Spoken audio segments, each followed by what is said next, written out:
नमस्कार दोस्तों, स्वागत है आपका हमारे चैनल में जहां हम आपके लिए लाते हैं सबसे डरावनी कहानियां। आज की कहानी हमें भेजी है हमारे एक सब्सक्राइबर रवि ने, जो एक न्यूज़ रिपोर्टर हैं। ये कहानी एक अघोरी के बारे में है और उन्होंने इसे अपने दृष्टिकोण से लिखा है, जो कि काल्पनिक के साथ सत्य से प्रभावित भी है। इस कहानी में हमारे सब्सक्राइबर ने खुद को इन्वॉल्व किया है। तो चलिए शुरू करते हैं आज की कहानी रवि के पॉइंट ऑफ व्यू से। मैं रवि एक न्यूज़ रिपोर्टर हूं। हमेशा की तरह मैं नई और अनोखी कहानियों की तलाश में रहता हूं। मैं ऐसे ही इंटरनेट पर खोज कर रहा था तो एक दिन मुझे खबर मिली कि हमारे शहर के पास के जंगल में एक अघोरी रहता है। इसने मेरे अंदर उत्सुकता जगा दी। मैंने तुरंत अपने बॉस से अनुमति ली और वहां जाने का निर्णय किया। मैंने अपनी बाइक निकाली और चल पड़ा एक ऐसी दिशा में जो मेरे पूरे जीवन को बदलने वाली थी, जिसके बाद मैं न्यूज़ रिपोर्टर के अलावा कुछ और ही बन गया। तकरीबन 2 घंटे बाइक चलाने के बाद मैं उस जंगल के पास पहुंचा तो वहां का माहौल ही अलग था। चारों ओर सन्नाटा और अजीब सी ठंडक थी। जैसे ही मैं जंगल में दाखिल हुआ, मुझे महसूस हुआ कि कोई मुझे देख रहा है। मेरी रूह कांप गई, लेकिन मैं आगे बढ़ता रहा। जंगल के बीच में चलते हुए मुझे एक पुरानी कुटिया नजर आई।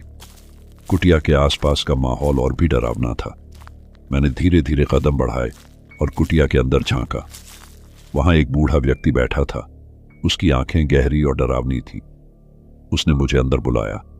आओ बेटा, मुझे पता था कि तुम आओगे, उसने कहा। उसने मुझे अपने पास बैठने को कहा और धीरे धीरे अपनी कहानी सुनाई। वह एक अघोरी था जो अपनी तंत्र साधना के लिए यहां रहता था। उसने बताया कि उसने अपनी साधना से कई अलौकिक शक्तियां प्राप्त की हैं। उसने मुझे अपने कुछ रहस्यमयी अनुभवों के बारे में बताया, जिन्हें सुनकर मेरी रूह कांप गई। अघोरी ने कहा कि एक रात जब वह साधना कर रहा था तो उसे एक प्रेतात्मा ने घेर लिया था। उस प्रेतात्मा ने उससे अपने बदले की कहानी सुनाई और कहा कि वह तभी मुक्त हो सकती है जब अघोरी उसकी मदद करेगा। अघोरी ने उसकी मदद करने का वादा किया और उसके बाद से ही वह प्रेतात्मा उसकी सहायता करती थी। अघोरी ने मुझे चेतावनी दी कि इस जंगल में आने वाले लोग अक्सर गायब हो जाते हैं। उसने मुझे जल्दी वापस जाने को कहा और कहा कि मैं इस रहस्यमयी दुनिया से दूर रहूं। उसने यह भी कहा कि जो कुछ मैंने सुना और देखा है उसे कभी किसी को ना बताऊं। मैंने उसकी बातों को गंभीरता से लिया और जल्दी से वहां से वापस लौट आया। जब मैं अपने ऑफिस पहुंचा तो मैंने यह फैसला किया कि मैं यह कहानी कभी किसी को नहीं बताऊंगा। लेकिन आज मैं आपके साथ यह कहानी इसलिए शेयर कर रहा हूं क्योंकि मैं चाहता हूं कि आप सब इस रहस्य से अवगत हो जाएं। अघोरी से मिलने के बाद मैंने महसूस किया कि मेरे जीवन में अजीब घटनाएं होने लगी। रात में मुझे अजीब आवाजें सुनाई देने लगी और मुझे ऐसा महसूस होने लगा कि कोई मुझे देख रहा है। एक रात जब मैं अपने कमरे में अकेला था तो मुझे लगा कि कोई मेरे पास आ रहा है। मैंने पलट कर देखा, लेकिन वहां कोई नहीं था। मैंने यह सब अपने एक करीबी दोस्त सुरेश को बताया। सुरेश ने मुझे एक पंडित जी के पास जाने की सलाह दी। पंडित जी ने मेरी बातें सुनकर कहा कि मैं अघोरी के प्रभाव में हूं और मुझे उनसे मिलकर कुछ सच्चाइयां जाननी होंगी। मैंने पंडित जी की सलाह मानी और दोबारा उस जंगल में जाने का फैसला किया। जब मैं दोबारा जंगल में पहुंचा तो माहौल और भी डरावना था। कुटिया के पास पहुंचते ही अघोरी ने मुझे देखकर कहा, मैं जानता था कि तुम वापस आओगे। उसने मुझे अंदर बुलाया और बताया कि उसने जानबूझकर मुझे अपने प्रभाव में लिया था। उसने कहा कि उसने मुझे इसलिए चुना है क्योंकि मेरी आत्मा शक्तिशाली है और वह मुझे अपनी तंत्र साधना में शामिल करना चाहता है। अघोरी ने मुझे अपने तंत्र साधना की प्रक्रिया में शामिल कर लिया। उसने मुझे कई रहस्यमयी मंत्र और तंत्र की जानकारी दी। वह मुझे अपने शिष्य की तरह मानने लगा और मैंने भी उसकी बातों का अनुसरण करना शुरू कर दिया। धीरे धीरे मैं भी उसकी तरह अलौकिक शक्तियों का अनुभव करने लगा। अघोरी ने मुझे बताया कि हमें एक अंतिम साधना करनी होगी, जो अमावस्या की रात होगी, जिसके बाद मैं पूरी तरह से उसकी शक्तियों में सहभागी हो जाऊंगा।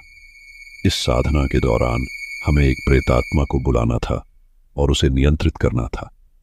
यह सुनकर मेरी रूह कांप गई, लेकिन मैंने अघोरी की बात मानी। अंतिम साधना की रात आई। अघोरी ने मुझे विशेष वस्त्र पहनाए और मंत्रों का उच्चारण शुरू किया। अचानक हवाएं तेज चलने लगी, वहां रखे कुछ सामान अपने आप नीचे गिरने लगे और एक प्रेतात्मा प्रकट हुई और उसने हमें घेर लिया।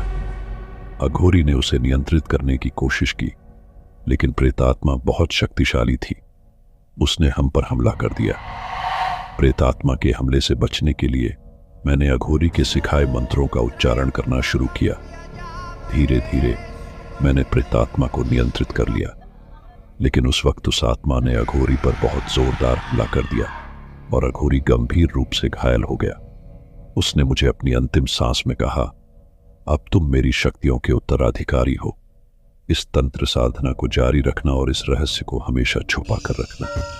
अघोरी की मृत्यु के बाद मैंने उसकी शक्तियों और तंत्र साधना को अपने जीवन का हिस्सा बना लिया। अब मैं भी एक अघोरी बन चुका हूं, लेकिन मैंने यह निर्णय लिया कि मैं इस रहस्य को किसी के साथ साझा नहीं करूंगा। आज मैं आपके साथ यह कहानी इसलिए शेयर कर रहा हूं क्योंकि मैं चाहता हूं कि आप सब इस रहस्य से अवगत हो जाएं। जब से मैं अघोरी बना, मैंने कई और अलौकिक अनुभव किए। एक बार मैं एक वीरान इलाके में गया जहां मुझे कई आत्माओं का अनुभव हुआ। उन्होंने मुझे बताया कि वे अपने पूर्व जीवन के कष्टों से मुक्त होना चाहती हैं। मैंने उनकी सहायता की और उन्हें मुक्त किया। इस अनुभव ने मुझे और भी शक्तिशाली बना दिया। अब मेरी शक्तियां बढ़ती जा रही हैं, लेकिन इसके साथ साथ मेरे जीवन में डर भी बढ़ता जा रहा है। मुझे हमेशा लगता है कि कोई मुझे देख रहा है, कोई मेरी शक्तियों को छीनना चाहता है। मैंने सुरेश को सब कुछ बताया और उसने मुझे सलाह दी कि मैं अपनी शक्तियों का सही उपयोग करूं और खुद को सुरक्षित रखूं। एक रात जब मैं साधना कर रहा था तो मुझे एक और प्रेतात्मा ने घेर लिया। उसने मुझे बताया कि वह भी एक अघोरी थी और उसकी शक्तियां छीन ली गई थीं। उसने मुझसे मदद मांगी, लेकिन मैंने उसे बताया कि मैं उसकी मदद नहीं कर सकता। उसने मुझ पर हमला किया, लेकिन मैंने अपनी शक्तियों का उपयोग करके उसे नियंत्रित कर लिया। अब मैंने यह निर्णय लिया कि मैं अपने तंत्र साधना की शिक्षाओं को दूसरों तक पहुंचाऊंगा। मैंने कुछ शिष्यों को चुना और उन्हें अपनी तंत्र साधना की रहस्यमयी जानकारियां दी। मैंने उन्हें सिखाया कि कैसे अलौकिक शक्तियों का सही उपयोग करें और कैसे खुद को सुरक्षित रखें। मेरे शिष्यों के साथ रहते हुए मैंने यह महसूस किया कि अघोरी की शक्तियां एक वरदान और अभिशाप दोनों हो सकती हैं। मैंने उन्हें चेतावनी दी कि वे अपनी शक्तियों का गलत उपयोग न करें और हमेशा सही मार्ग पर चलें। मैंने उन्हें यह भी बताया कि अगर वे इस रास्ते पर चलेंगे तो उन्हें भी कई चुनौतियों का सामना करना पड़ेगा। आज मैं आपको यह कहानी इसलिए बता रहा हूं ताकि आप सब इस रहस्य और डरावनी दुनिया से अवगत हो सकें। अघोरी की दुनिया रहस्यमयी और भयावह है, लेकिन इसके पीछे एक गहरा सत्य भी छुपा है। अगर आप इस रास्ते पर चलना चाहते हैं तो हमेशा सच्चाई और सही मार्ग का अनुसरण करें। तो दोस्तों, ये थी हमारे सब्सक्राइबर द्वारा भेजी गई कहानी।